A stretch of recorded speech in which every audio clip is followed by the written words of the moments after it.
Well, go ahead, introduce me. Daniel Alexander, one of my best friends, artist extraordinaire, Yes. Miami native, Los Angeles living. Living. Living. No, it's been 8 years. I'm getting to like where I can say I'm a native No, you can't. soon enough. That's insulting to people like myself. Well, like in New York, if you've been there 10 years, like, I agree, but the term native is you are born and raised in Wow. Los Angeles, California. I am not. No, So- Miami. Hey, you got to get that attitude from somewhere. No, but it counts. It counts though, because like the entire time that I was in Miami, I was wishing I was here. So Okay, that's technically, I'm fair. born and raised here in my head. In your head. I will Yes. give you that. Tell me about your journey as an artist. Did you always have a desire to be a musician? Well, yeah, my entire life. I mean, it's the only reason I moved to LA was to be an artist. Now, granted, I wasted a lot of time while I lived here. And I feel like I've done more in the last 8 months than I have in the last 8 years. But I think there's like, especially when you're living in a place like Los Angeles or you move to a place like Los Angeles for a bigger dream, I think there's definitely like, there's a lot of time that has to pass where you're just learning how to pay rent, how to be on your own, how to go through all the motions of life before you can actually get to the dream. You have to survive. Yeah, I agree. Yeah, so it was 8 years of a lot of just surviving until I got a better job. I figured things out. I was able to really hone in what I wanted, what I didn't want, my sound, etc. What was blocking you from pursuing artistry? The fear of being seen. Fear of being seen. Yeah. Oh, nothing was ever good enough. I was chasing perfection. I want to look like I'm signed to a label. Well, bitch, you're not. You got $25 in your bank account and a nice latte. You got to make it work. You know what I mean? But you managed to make it work. And managed to make it look like I'm signed to a label. So I guess we all get what we want at the end of the day.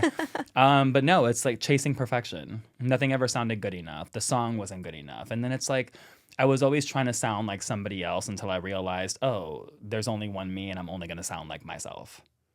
So you can't force yourself into another box. No, you can't. Like, you want to sound like this person, that person, whatever the hot trend is, whatever's going viral on TikTok. But I realized that the reason why I couldn't sound like that is because it's not me. My sound is, I grew up in the 2000s, the 90s, with that certain sound, So now it's all coming back around and it's amazing for an artist like me because that's my sweet spot. You were pursuing artistry in high school, right? Yeah, I mean, I went to my first recording studio when I was 14. Really? You were 14? Yeah, my dad took me to this little recording studio in South Beach.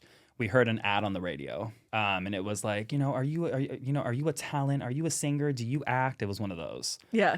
And we get there, and it's a talent agency, which it was for a moment, and then the whole thing kind of like went under. And then the producers that were making music at the talent agency really liked me. They liked like how ambitious I was, and so they started working with me outside of the talent agency. Oh, that's cool. I actually didn't know that about you. Yeah, no, and my dad became really good friends with the producer. So much so that my dad, he needed like new equipment, and so my dad was like, okay, I'll buy you new equipment if you record my son for free.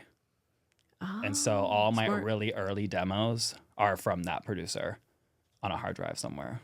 You still have them? Yeah, but they were good locked songs, away? though. He was always very impressed with my songwriting. I feel like I was a songwriter first. Again, listen, like, I think I have a great voice. I'm not Andrea Bocelli. I'm not Celine Dion.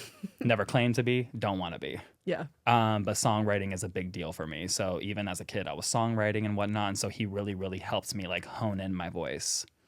I really admire songwriters because my brain doesn't work that way. I wrote poetry for a bit, but I could never figure out a rhythmic tone to my writing. It was always just word vomit in a sense. Yeah. So songwriting is a skill I really admire because I've never been able to hone in on it. Well, poetry has a rhythm, much like songwriting. Songwriting has a formula. I wouldn't even call it a rhythm. It's a formula, it's very formulaic in the sense of you have the hook, you have the pre-hook. So songs nowadays don't even have pre-hooks. Songs nowadays is like verse, hook, verse again, and then a hook and it's done. Yeah, not even a bridge, really. No, the days of the bridge are pretty much over. My songs have bridges, but that's because I'm an old school bitch. And I'm gonna get a bridge, but the bridges and all that 90s sound, that longer song is coming back now. Though, I think people are really tired of the whole TikTok thing. They want like an actual song with a bridge. Like, you want to feel something. Like these songs, it's like you blink and it's over. It's kind of true. Most of Yeah. the songs now are, 2.5 minutes long? Well, the song that I just recorded, Visions of You, That song does not have a bridge. It's very TikTok. It's like 2 hooks and we're done. And honestly, I've been listening to it to kind of make some final edits, and I want to hear a bridge so bad. You feel like it's missing something? Yeah, it's 2 minutes and 20 seconds, and it's great. Like, the song is a banger in my opinion, but it's just like, I want it longer. Like, I come from an era where music was longer. Like, make music long again. It's true. Like, I mean, one of the greatest songs of all time is Bohemian Rhapsody, and I believe it's a 7-minute long song, 6-minute yeah, long baby, song? slow it down. Take your time with it. Take your you know time what I with mean? That Clear your throat, baby. You know what I mean? Just take your time. Like, let it ride. that song tells a Damn. story. Oops, I hit the mic. That song tells a story, and it takes you through a journey. A long ass story. A long ass It might be a little too long, to be honest. Hey, that's a great ass song. That's a classic. Yeah, like, no, listen, I mean, I definitely think that like a 7 minutes long song, kind of like Taylor Swift's All Too Well 10-minute version, I think some things are for the fans. Some are deep cuts for a reason. That's a deep, deep bonus track. You know what I mean? Like, that's a little too long for my taste. But yeah, I want a bridge. I want like a pre-hook. Like, that's why when I write music, I think in that early 2000s, 90s way. I've had to kind of like dumb myself down a little bit. But you have a fascination with the 80s, 90s, 2000s. Where did that come from? I don't know. I would just always tell people that I'm cultured. I would say more so the 2000s. The 90s I discovered on my own. Because obviously I was alive in the 90s. I was born in 91. But yeah, like in the early 2000s when I was 12, 13, you know what I mean? I was always interested in what came before me. My mom, one of the first albums I got was Stevie Nicks' The Wild Heart. I got introduced to that at a really early age. My first album was Britney Spears. But prior to that, I was always listening to Stevie Nicks, Freddie Mercury, Queen, essentially, all of that. You know what I mean? My mom always exposed me to all of that, and I've always had an interest in it. Mm-hmm. She never had to like pull my leg too much. Like, I just always wanted to know, and I bought records on vinyl, and I had like Wham, Make It Big, and like George Michael, and I had it all over my wall too. It's like, what 13-year-old has like all these old, like I had Pat Benatar on my wall. Like, I was just always, that sound, it like does something to me. It doesn't exist anymore. I kind of agree. Or it's very Yeah. rare. Yeah, I mean, it's coming back around. I feel like a lot of artists now are going the more vintage route. But when I was making my music, I was like, no, I want this to like give synthy, like synth wave. Like, I wanted to have that nostalgic feel. Even if I'm doing a 2-minute and 20-second long song, which really breaks my heart, I still wanted to have that tone. That makes sense. Your second single is coming out on April 3rd, which is also my mom's birthday, so I consider that to be a good sign. What was the story behind it? Which I didn't know that I was releasing it on that date until you told me. Yeah. So I figured, Candace got my back. Yeah, she does. I've been in love a few times. In love. I think this is the first time that I was ever actually in love. And what I mean by that is unconditionally. Yeah. I think most love is pretty conditional. I think a lot of it's puppy love. I think a lot of it's infatuation. And granted, there was a lot of that, you know, especially with the guy that the song is about. I definitely had a lot of all of it, right? And this might be like a crazy comparison, but you know how like when a parent loves a child, it's like unconditional? Yes. Like, they say when you really love someone and you really fall in love, that's how it feels. Kind of, it's just like this unconditional thing. He's the only person that I've ever been able to actually, for certain, say that I loved in that way. So it felt innocent. Innocent. It had like, it was innocent. It was like puppy love, but it was also very real. Like, it wasn't just pretend and it's done in a week. You know what I mean? It's like, I'm 34 years old and I still think about this guy. So. When did you guys date? I mean, 2018 to 2020, very off and on though. Yeah. Yeah, it was long distance. He lived in Sacramento. I lived here. And I met him at a time that I had no business dating anybody. Yeah, you had just moved here. You were working as a barista, right? I was a barista. I was making like $16 an hour. And he was down here. I matched with him on Tinder because he was down here visiting his friend who went to UCLA. And I matched with him. I remember he was like drunk out in WeHo and we FaceTimed because it was like way after hours. It was like 3:30 in the morning. He was drunk and he was sitting outside of that Starbucks on Robertson using the Wi-Fi. Because I was that like, iconic Starbucks. Because I remember him saying that I forgot what it was, but he was just like, yeah, I'm sitting out here. I'm just using the Wi-Fi. He was like, if you want to like grab food or something. And he's definitely not like the hookup type. So I knew he wasn't like, but then again, I didn't really know him that well at that point. But I was like, it's 3:30 in the morning, mama. Like, I have to work tomorrow.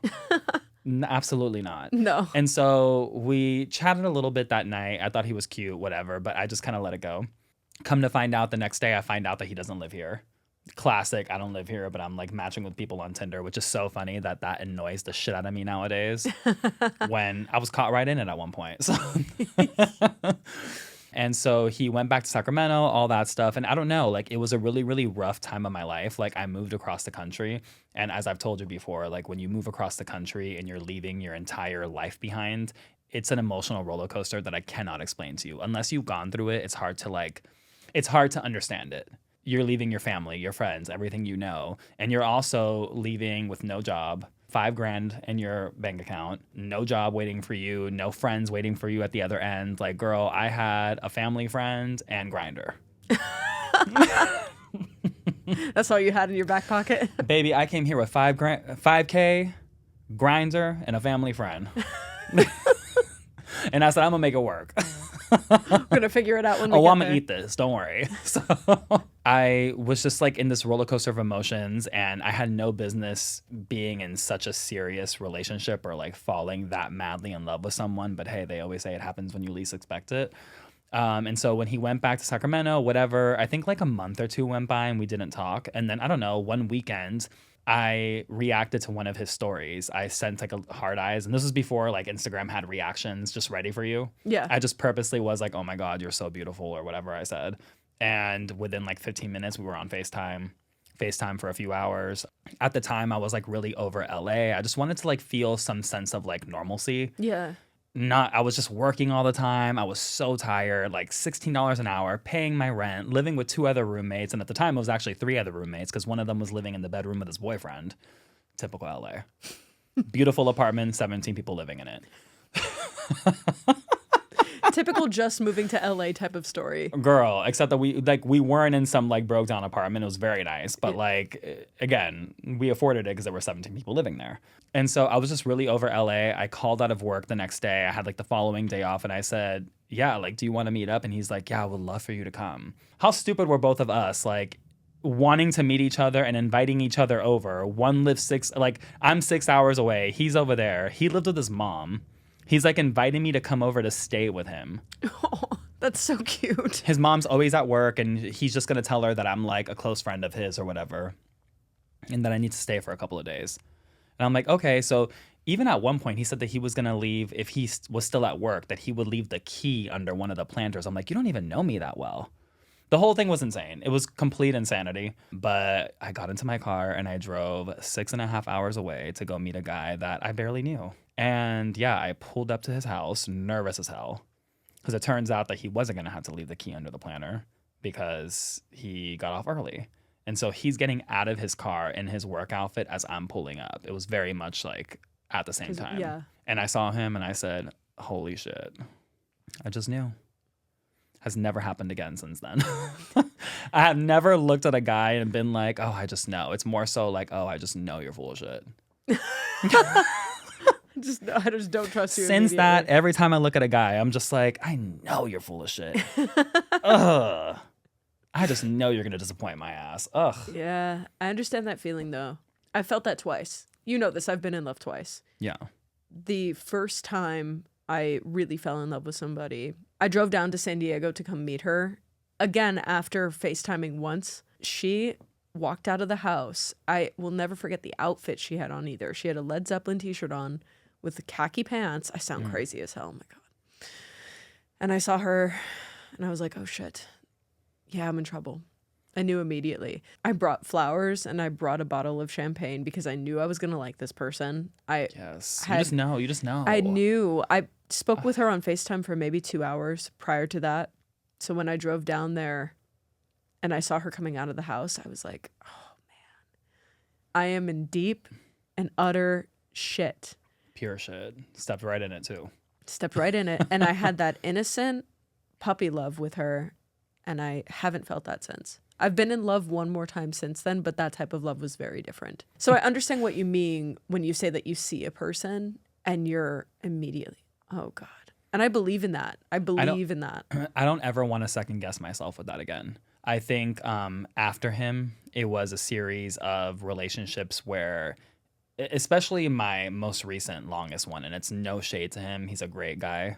Beautiful gowns, just not for me. Yeah. And I spent a lot of time trying to make fetch happen, and it just wasn't going to happen. You know, he was really, really good on paper. Again, it would be a wonderful life.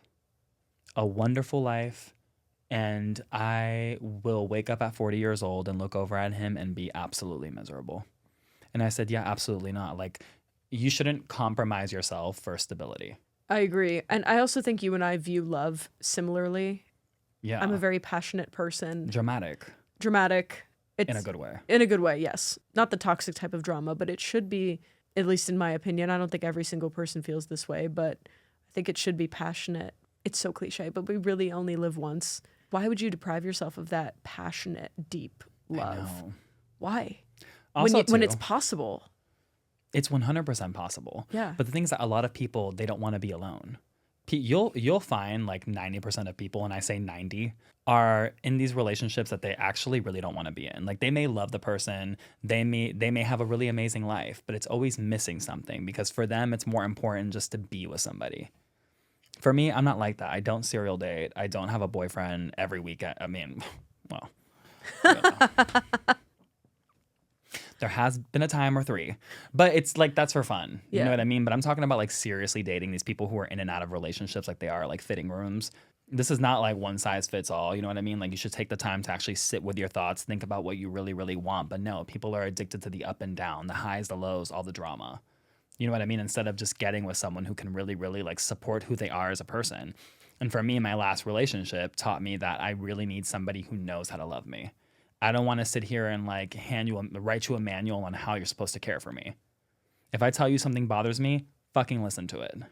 Like, don't sit here and tell me that, you know, don't piss on my leg and tell me it's raining. And I feel like my last relationship, he was a great guy, but I had to walk him through how to be with me too much. Yeah, I understand.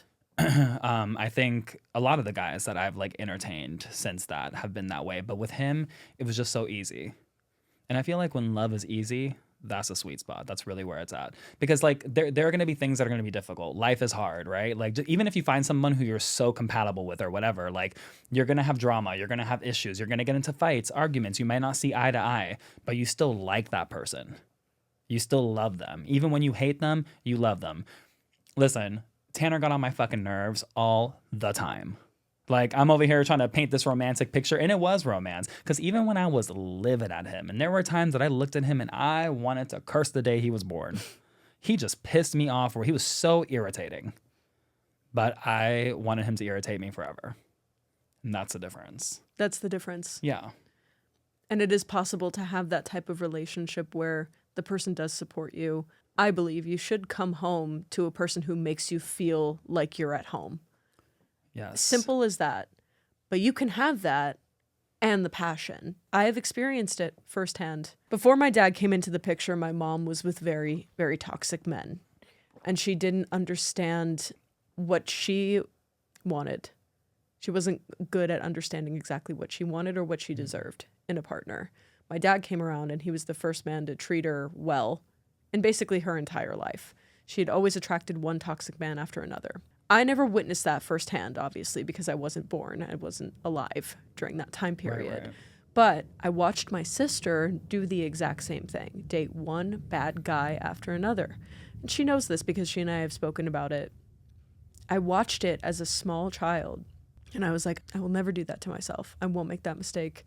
I have dated a couple of people who I had some issues with and I wasn't necessarily compatible with, but I got out of those relationships quickly. The two women who I fell in love with were great. Really, both of them taught me a lot of lessons.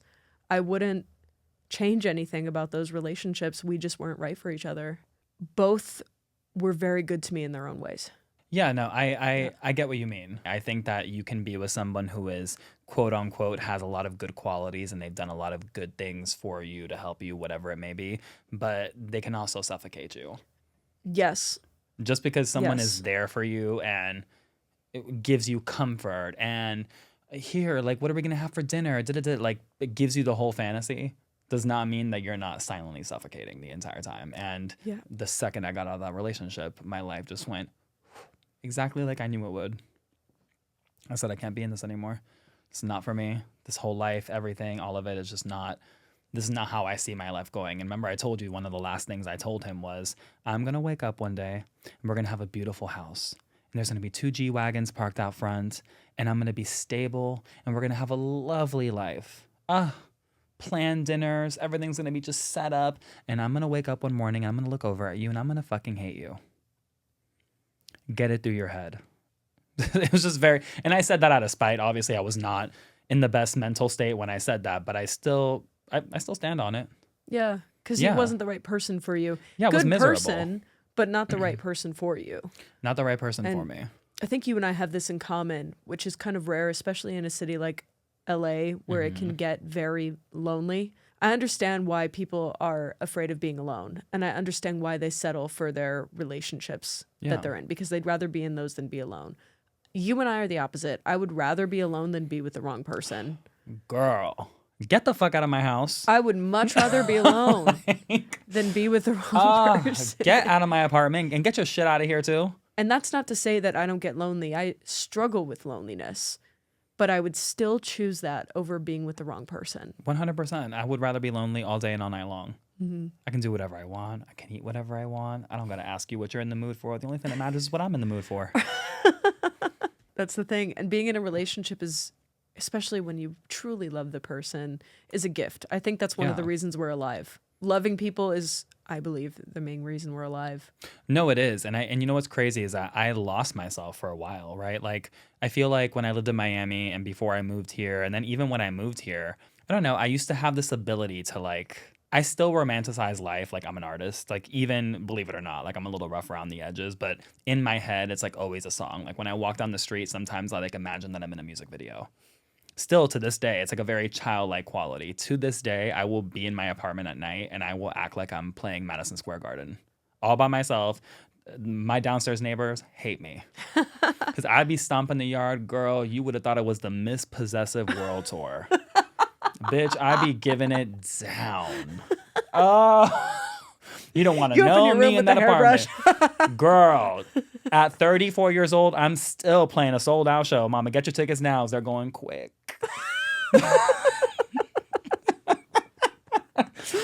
Girl, get your Amex out. We got the Amex pre-sale going live, okay?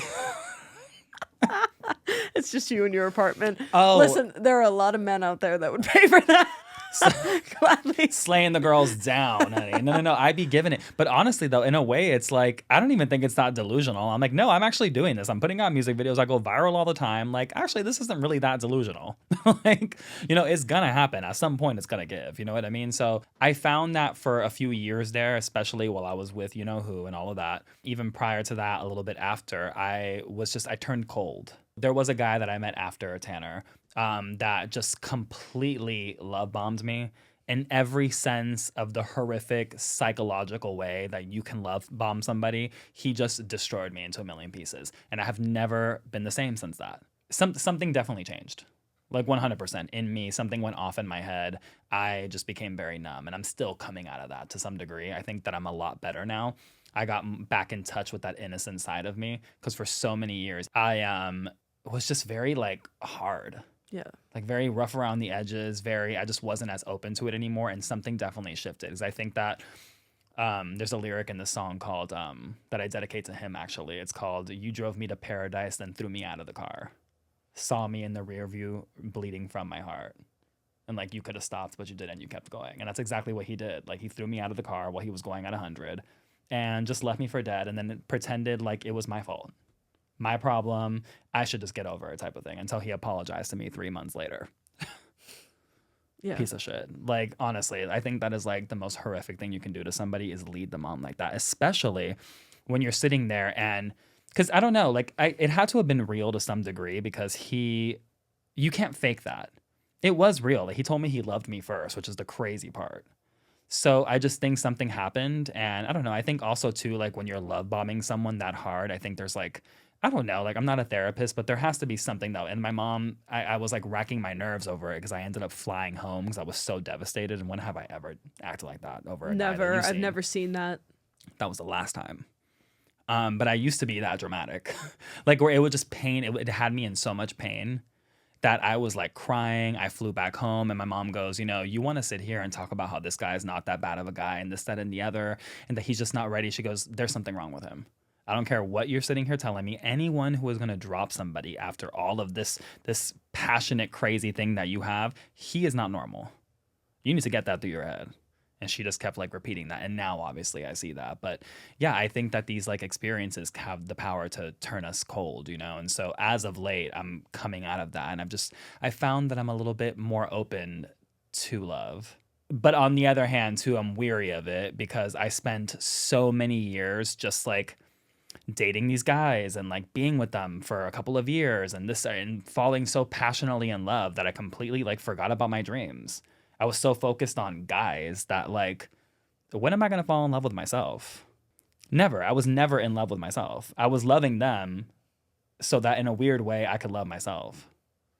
Like chasing that passionate love, having somebody kiss me and touch me and hold me or whatever. Now looking back at it, I'm like, oh, I wanted them to do that so that I could love me.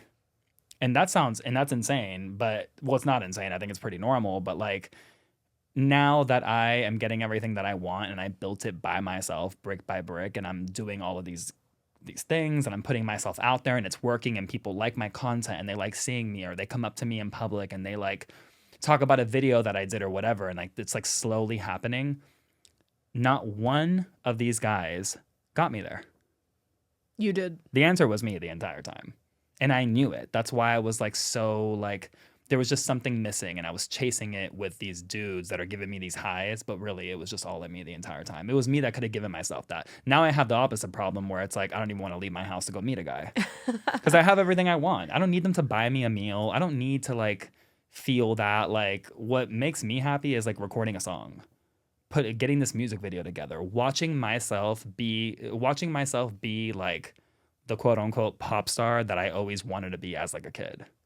It's like this like relationship with my inner child now that I'm working on. It's like this whole, it sounds so LA and so woo woo, but it's really, really true. You've wanted this for as long as you can remember. Yeah. It's like, it's just, I don't know. Like, I feel like I told you when I saw my music video, I was like, oh my God, like I'm doing this for him, me. You know what I mean? For the little kid in you. Yeah, I always wanted to be a pop star. I was writing and like my mom knew I had talent. They had me in classes and all that stuff. I went to like one of the top magnet schools in the country for high school. I had it, but I just like didn't believe it, I guess. I believed it, but I didn't. I don't think I did until now. You mentioned the fear of being seen, which I understand. I've dealt with that. What shifted for you in the past couple of years? My grandma's death. That changed for me a lot more than even I knew it did. Because my grandmother, for me, she wasn't just like a grandmother. Like I said, like she really was a mom. That there was nothing grandma about it. Like you can even ask my own mom. You know what I mean? I saw her even up till I was 28 years old living in Miami. I saw her every single week at some point. I would take her to go get groceries. I would spend the night there. Like we just were like this. And she was the one that was always like, you know, she was an actress in Cuba, like a major actress, big time, working with all the top directors. You can even like Google one of the directors that his name was Paco Alfonso. Mm-hmm. But you can like Google him and everything. Like she was a serious actress and she was getting a name for herself over there. But, you know, it was like communism, the revolution, all those Cubans fled to Miami. They left. And so my grandfather was a surgeon, brought her over here. And at the time, like, you know, the 50s and 60s, like actresses, they were considered to be whores. It just wasn't like there was a lot of actresses, don't get me wrong, but like they were always frowned upon. Actresses, you know, they live a certain life. And so my grandpa was like, you know, are you sure you don't want to like act here and do that? And she was like, no. And she gave up all her dreams for a man. Nothing pisses me off more than like telling that story, actually. So she gave up everything for this surgeon, my grandfather, waited on him hand and foot his entire life up until the day he died. I used to watch her every morning. She would make me breakfast and make him breakfast. She can wait on me hand and foot, just not him. But I'm different. But yes, different. Cut up his oranges, make him his food, and he would sit out there and smoke a cigar and drink whiskey until the day he died. And that's what she did. And so I don't know, I saw that and it really affected me. I think that's why she was so obsessed with all of my passions. Like she heard me sing, she knew I had talent, and she always supported that. My parents always supported it too, but my mom was just afraid of like, okay, like this is a hard career. Like, and then when she realized that I had talent and she was like, okay, like you can do this, you know? And so, but my grandma was always the one that was like, I don't want you to leave here, but I know you have to move to, you know, California. You have to move over there. You have to try. Because if you don't try, how are you ever going to know? And you have to work on your craft. She was so passionate because she was like a Meryl Streep, like a real actress. So she was always like, you need to study in Spanish, obviously. Tiene que estudiar. You need to study. You need to tomar clase de canto, you know, like classes, singing classes. And she's like, you know, you really need to try and be the best that you can be and focus on the art. And then everything else comes when you just focus on your crafts. She's so passionate. And like I used to love hearing her just like talk to me about that. Because I can tell somewhere in there she regretted not pursuing her dreams. I know she did. She never said that. Her response was always, and so I'm translating in my head, but it was always, you know, baby, it was just, you know, a different time. It was a different time. You know, actresses weren't the same. They were looked at different. And, you know, he asked me if I wanted to act when we moved here, but I just like, you know, it's fine. I just let it go. Like, how sad. How would she say it in Spanish? Oh, like, I'm saying it wrong, but it was very much, she always called me papi. Mm-hmm. Papi, un tiempo diferente, estaba casado con tu abuelo y ya vinimos a Estados Unidos y ya el momento se pasó, like the moment passed. Yeah. It just very, even the way she talked about it, I know it was almost like she didn't want to talk about it. And like she'd be cooking and she never saw herself as a singer, which is the gag. Because she could sing circles around me, which, I mean, the voice was like this operatic tone, and she would be cooking dinner and like singing at the top of her lungs. And she was a little deaf, so she didn't realize how loud she was singing. And it was like incredible. Really? Even with lost hearing? She could sing circles. Never saw herself as a singer. She was an actress. It makes me look like I'm like the most untalented person on earth. Yeah. My aunt, her sister, voice was crazy, like on some Whitney Houston type shit. It was like incredible. My mom actually has a really pretty voice. Never pursued it. Definitely a little more rock and roll, more raspy, and I think that's where like mine comes from, because I don't have that operatic tone. Is not me. But yeah, like there was always like I can always hear like there was regret. You know what I mean? And I don't know. Like I've always, and one of the things that I always told my mom, like before I moved out here, I was like, God, I just want to. I have to make it, and she has to see me make it. That's all I want in my life. I want her to see me make it. She didn't, but she did. She did know that I moved to LA. That's good. And that's enough for me. Do you think that's why you felt? I know you told me that you had a psychic reading when you were 19, and the psychic told you that you were going to make it in your 30s. And I know how frustrated you were by that. Do you think you're smoking? Do you think part of you wanting to be successful earlier was so that she could see it? Yeah, 100%. No, that's exactly what it was. I told my mom, you can even ask her verbatim. I used to repeat it all the time. I'm like, I just want her to see me make it. And I never like said that to my mom because I know she'll be there. Like she's not old enough. Like, and she ain't going anywhere. At least not before that. You know what I mean? So, and it's not that I want my mother to see it too. Like, oh my God, that would bring me so much happiness. You know what I mean? But my grandma specifically, because she really wanted this type of career. She really wanted this for you. She wanted it for herself too. She was living vicariously through me. So when she passed away, that changed for you, the fear of perception? Well, it still took a little while. She passed away in 2021. She started her decline when I moved here. Because also, too, the way that I dealt with her death was by just not dealing with it. Didn't talk to her. My mom would put me on the phone with her every now and then, and I would say, hi, all of that. But she was getting loopy.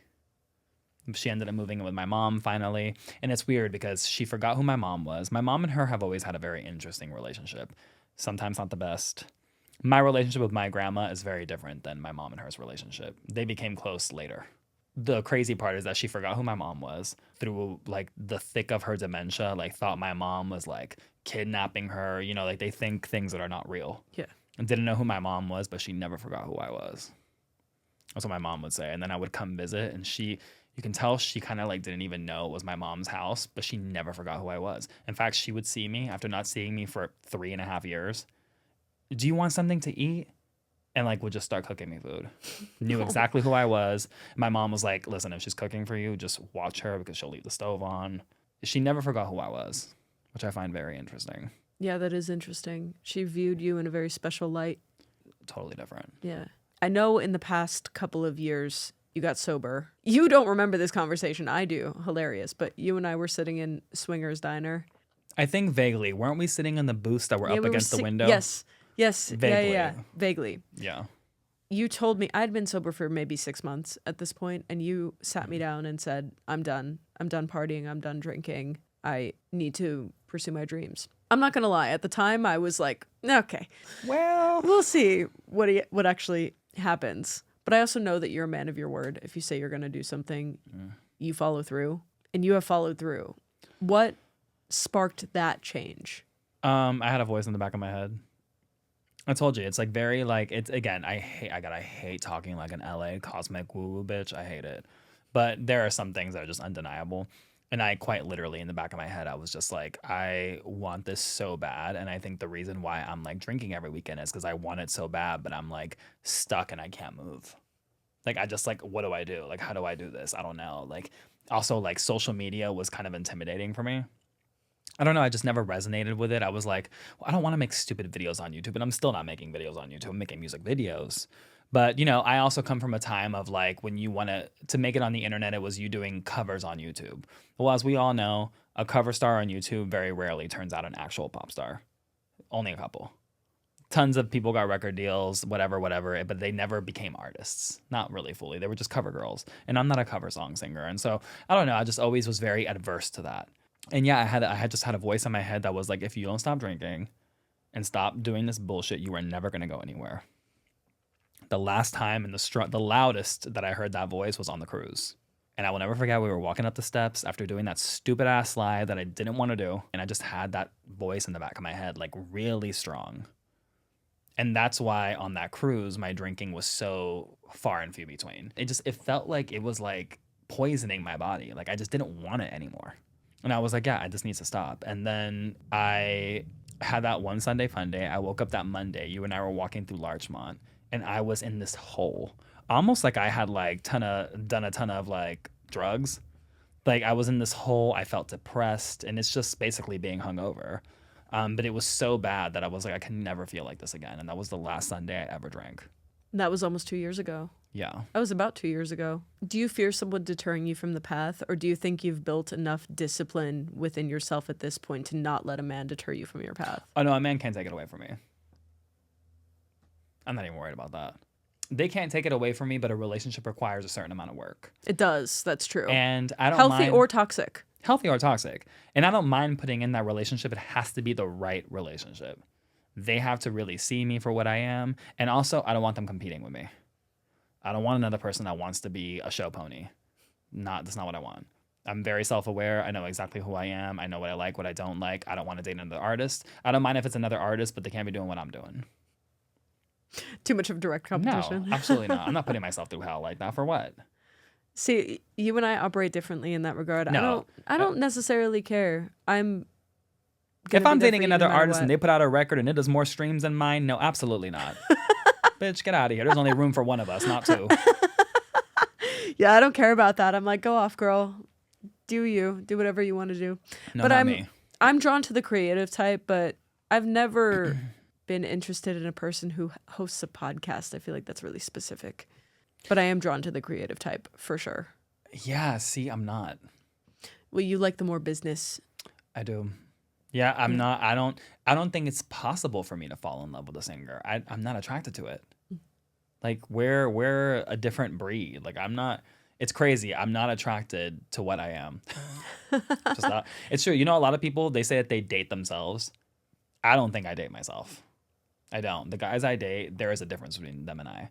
Maybe the looks, sometimes we start to look a little alike or whatever, but even that, I don't even think I really date guys that look like me. No, really. I would disagree with that. I don't think you date guys that look like you. No. Like they're just different. I like guys that are wired a little different. Again, I don't mind creativity. I love like a guy who's like in business or marketing or who like maybe has a design firm. Like it's creativity in a totally different way. That I like. I love creative minds. I also just love like like a strong businessman. I fucking nothing gets me more moist. Lovely. You know what I think that is though too? I think and again, you know how they say you fall in love with your dad, your parents, your mom, whatever. Like you take qualities. Yeah, it's a little Freudian, but there's science Yeah. behind that. My dad is such a listen, for better or for worse, my dad was a fierce business person. A hard ass, a fucking tyrant at times, not the most ethical, but he was a business guy and always taught me about money, and money is easy to make. You want more money? Just make more. Stop complaining about it. Don't ever say you don't have money. You want more money? Make more money. Spend it. It's gonna come back. Like just this ideology on money, and like I have found that the guys that I date now will have more of a, they're not as artsy as me. They're more that. But still very loving, because I am my mother's son. I could never date someone that's just like my dad. He's absolutely not. They're like a sensitive version of that. I understand that. I think overall, every person who knows themselves and understands what they want has a quote unquote checklist. Everyone has flaws, right? It's impossible to find a person who's going to check every single box and be perfect. That's not the case. That's not realistic. No. But I have noticed the one quality that I care about more than anything else is kindness, sweetness. Are you gentle? That's what I care about most, because I don't want to be with a person who is cruel. I've seen it. I've dealt with it.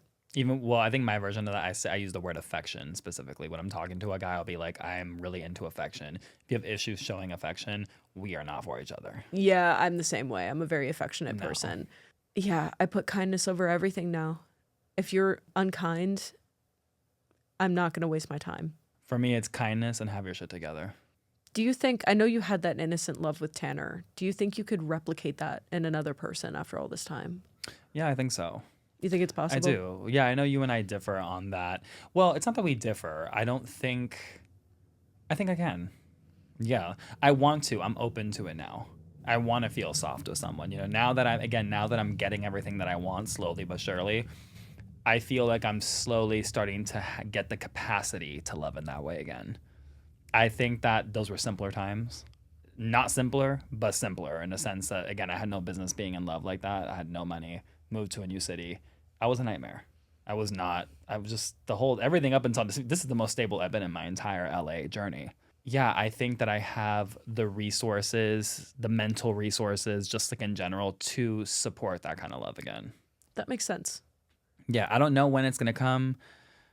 Who knows? Maybe I'm ready. Maybe I'm not ready now. I don't know. People always tell you it comes when you least expect it. Yeah, I'll know when it hits me. Kind of like when I saw him, I'll know. You always know.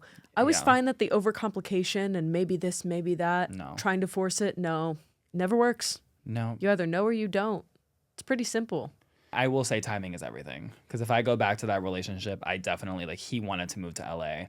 I didn't want it to happen because it was like a year and a half in. I knew that he hated LA. I didn't want him, again, really loving someone. I didn't want him to live in this environment. The crazy part is that also Tanner is just so talented. Jim Carrey level of impressions. And I don't say that about anyone. I'm not ever hyping someone up that's delusional. But he just doesn't want Hollywood. I used to always tell him, you should audition for stuff. Beautiful guy too. Oh my God. Thought that he was just the scum of the earth. It's insanity to me. I'm like, how do you look like that? I'm like, are you kidding me? I'd be and feel that way about yourself. Yeah, I'd be walking around with a shirt that says I'm pretty all day and night long. But so talented too. The facial expressions, the acting, the way he was able, and just wanted no part of it. Yeah, that's so interesting. With all that being said, for you, it's for him. He was the first person outside of my parents to really believe in me. I think Elle magazine or one of those Vogue, somebody does a series where they film artists throughout the years of their career, and they'll ask them how they were feeling in that moment, and then they'll make them look back at the last video and answer. And he was calling me into the room one day, Daniel, come here. I want to show you something. I want to show you something. I was like, what? What do you want? And so he shows me this video of Billie Eilish talking about her career and looking at her younger self, and he's crying, tearing up. He's like, I really want you to feel that. I really want you to experience it, as he's sitting on my blow up mattress that I slept on for the first year that I moved here. A blow up fucking mattress. Girl, I could have gone into bed at any time. Yeah, and like I never forgot that. I still remember it. It still chokes me up a little bit, even when I think of it. Because outside, it's like, how do you don't find someone like that outside of your family, really. No. And he was the first person to do that. And I said, God, he sees me. Yeah. So I wrote the song about him. It's one of the best songs I got. It's always been And my favorite. yeah, I think because it came from a very real place. Yeah. You know, again, I love my bops, but this song is special to me. So I was like, it needs a video, it needs a visual, it needs explanation because it still holds like such a big place in my heart. So So it's for him. for him. Tell the audience when it drops. For You drops on all of the streaming platforms, major and small, on April 3rd. April 3rd, my mom's birthday. Again. Yes, which is crazy. We honestly did not put that in. She was like, "So when is the release date?" And I was like, "April 3rd." She was like, "That's my mom's birthday." So I think certain things are a little more than just serendipitous. I think so too. And his artist name on all streaming platforms is Daniel in all caps. In all caps. Yes, not to be confused with my handle, but my handle on Instagram is dalexandermusic, Instagram, TikTok, and my X account is Daniel in caps. Thank you for your time. Yes, thank you for having me. Yeah. Ooh, I get to do my bestie podcast.